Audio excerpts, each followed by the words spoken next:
Welcome to CCBC TV's Arts Showcase, a series featuring performances from the campuses of the Community College of Baltimore County. I'm Monica Otal, Professor of Music and Concert Manager at CCBC. Today's Arts Showcase presents the professional musicians of the CCBC Music Faculty in Recital. Selections range from classical to pop and jazz. Performers include piano duo Matthew Palumbo and Melody Qua, Alan White French horn, and tubist Edward Goldstein, accompanied by me and the stylish keyboard and vocals of Brian Camato. Hello, everybody. So Matthew and I, or Mr. Palumbo as you all know him, and I are going to be playing a few Brahms dances and one Dvorak dance for you today.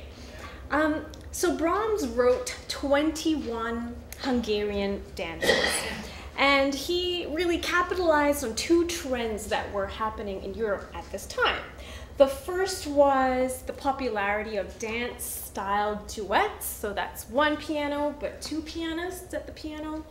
And the second trend was an interest in the music of minority cultures, such as the Roma people, or known as the Gypsies. And so young Brahms knew that he would make some money off this. And indeed, he was quite profitable. These dances were quite successful and remain one of his most popular works. So Dvorak, who is younger than Brahms, this is the 19th century, the Romantic era, Dvorak used Brahms' dances as a model. And he, instead of writing folk tunes that were all out there and incorporating it in his music, he composed his own tunes from inspiration of his own country, which was Bohemia, or Czech Republic, as it is now known. And the selection that we're doing by Dvorak is called Dumka. And Dumka, literally the word means a thought, but in this classical music setting, it is an instrumental piece that has frequent mood changes.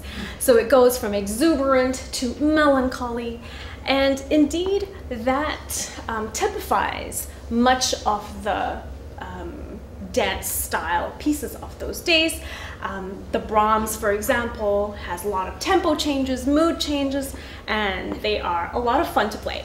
So now let me invite my colleague, Matthew, up on stage, and we shall play.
you so much.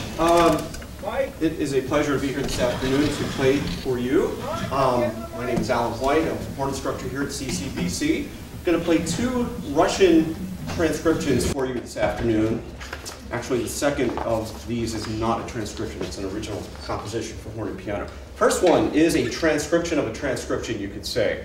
Mikhail Glinka lived in the first half of the 19th century.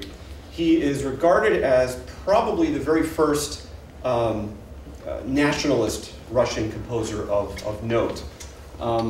So he wrote things like, if you are at all familiar with the wind ensemble literature or orchestral literature these days, you probably have heard Ruslan and Ludmilla, the overture to this opera that he wrote. It's a staple of the modern repertoire. But he also wrote some other stuff.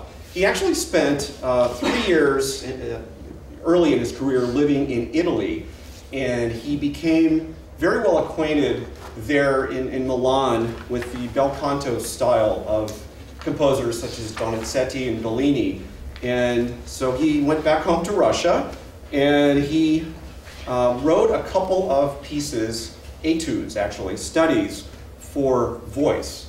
And these manuscript pieces that were apparently found in a notebook of his were transcribed by a Russian composer I'm sure you've never heard of.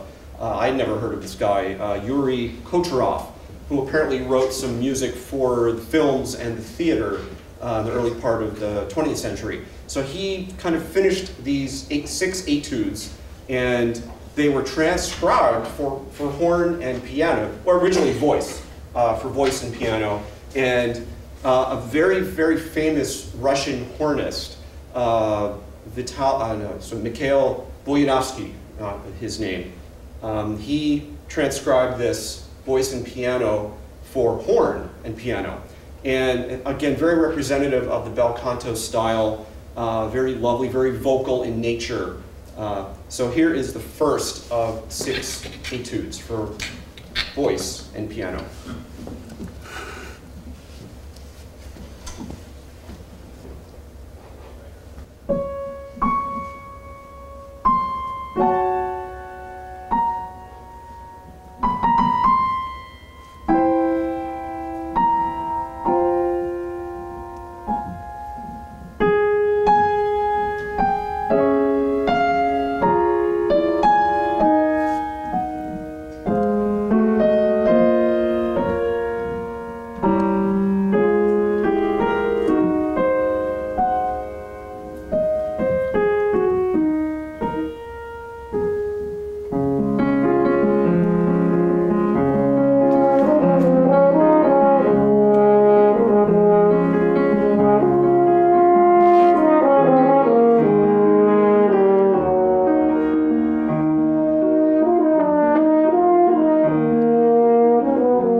Thank you. All right, so the second piece is kind of lends itself well as a kind of an encore piece. It's a very short piece. Russian composer Reinhold Glier lived in the early part of the 20th century, and although, you know, I guess he was around until the 1980s? 1950s, okay, so I was right in what I said. So he's quite famous. He actually, well, he has written a very well-known horn concerto, one of the staples of the literature, very lengthy piece of music, very, very challenging piece of music. But he's also known for the ballet, The Red Poppy, and Russian Sailor's Dance. That's another of his very, very well-known pieces that has been arranged for various ensembles. So he wrote a couple of very short pieces for horn and piano, and this is one of these, kind of a standard recital piece for horn and piano. So this is an original composition, not a transcription. And you'll hear in this, again, so I was going to say also, Glier is, he really followed, he was very popular with the Soviet authorities the middle part of the 20th century because he stuck with the romantic tradition that was so well enamored of the authorities of Rimsky-Korsakov, Tchaikovsky. He didn't go for that modern avant-garde stuff of Shostakovich and other 20th century Russian composers. So very romantic style, and I'm sure you will enjoy it. Here's the intermezzo.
Hi, just a very quick word about this piece. The Vocalise Opus 34, number 14, is the 14th composition that Rachmaninoff did for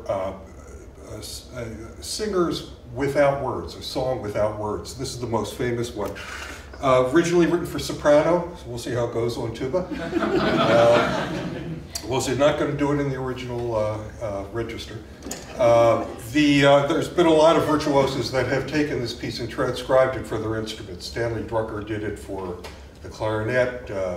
Stephen Mead did it for the euphonium. My friend Dan Parentoni did this arrangement for tuba and string quartet, but we don't have a string quartet. We have Professor O'Tall, which I appreciate her playing all of the string instruments.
Rigby picks up the rice in a church where a wedding has been. Lives in a dream, waits at the window, wearing a face that she keeps in a jar by the door. Who is it for, and all the lonely people? Where do they all come from? All the lonely people, where do they all belong? Father Mackenzie, writing the words of a song that no one will hear. No one comes near, look at him working, darning his socks in the night when there's nobody there. What does he care? And all the lonely people, where do they all come from? All the lonely people, where do they all belong? I look at all the lonely people. I look at all the lonely people. Eleanor Rigby died in a church and was buried along with her name. Nobody came, Father Mackenzie, wiping the dirt from his hands as he walks from the grave.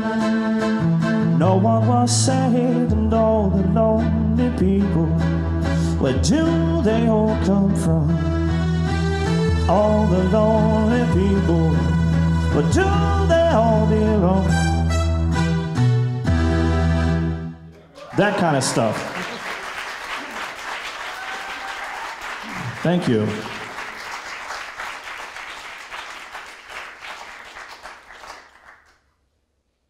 Thank you, I appreciate that. So stuff like that, I play a lot of bars and I play a lot of restaurants and stuff, and honestly, I think it's a great craft to develop as a musician. If like my thing, I really just like to sing and play, and I like having all that going on. And some people ask me like, well, how do you do that? And I don't try to think about it too much. You know what I mean? It's like something I've done for years.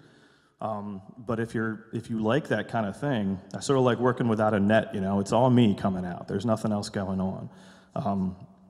Anyway, I just enjoy that. So I sort of think of it as a craft, the craft of like learning songs, trying to perform them as well as you can, going out, setting up your stuff, getting a good sound. Obviously, you have to have knowledge of technology and all that. And that's where our MPart program comes in. And you can come over and take classes and learn about music technology. So this next one I'm going to do, and we'll send you off on your way, is a song by Paul Simon called Still Crazy After All These Years. Kind of applies to a lot of us, I guess. But also, Paul Simon had a keyboard player in the 70s named Richard T. And he was kind of a big influence on me, just the kind of gospel-tinged kind of harmony that he would use. And he had some really legendary jams with Steve Gadd, actually, because Steve Gadd was a renowned drummer who played with Paul Simon for a long time. So, Still Crazy.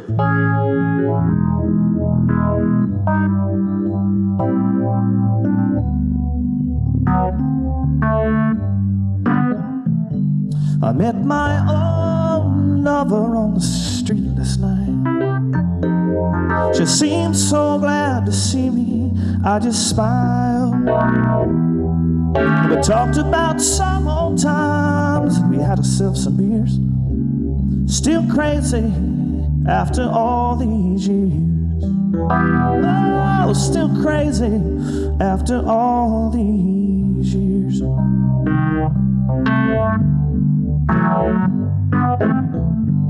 Well, I'm not the kind of man who tends to socialize, and I seem to lean on old familiar ways. I ain't no fool for love songs that whisper in my ear. Still crazy after all these years. Well, still crazy after all these years. 4 in the morning, I'm tapped out and yawning and longing my life away. 'Cause I never worry, why should I? 'Cause it's all gonna fade.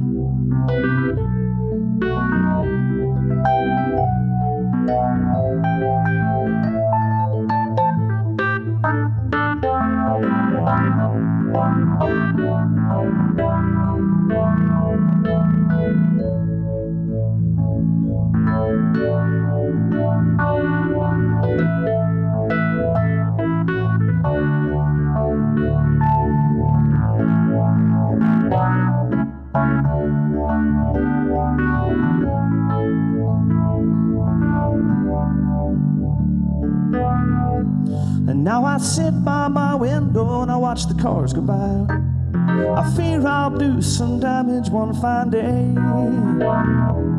but I will not be convicted by a jury of my peers. Still crazy after all these years. Oh, still crazy, still crazy, still crazy after all these years.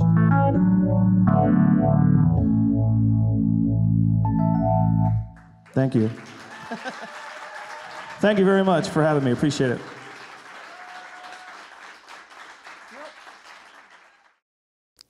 I hope you enjoyed this performance by the CCBC music faculty. If you would like to attend a Music Forum concert, please note that each Friday during the fall and spring semesters, the music department of CCBC Essex presents Music Forum concerts at 12:20 in the Recital Hall of the Arts and Humanities Hall.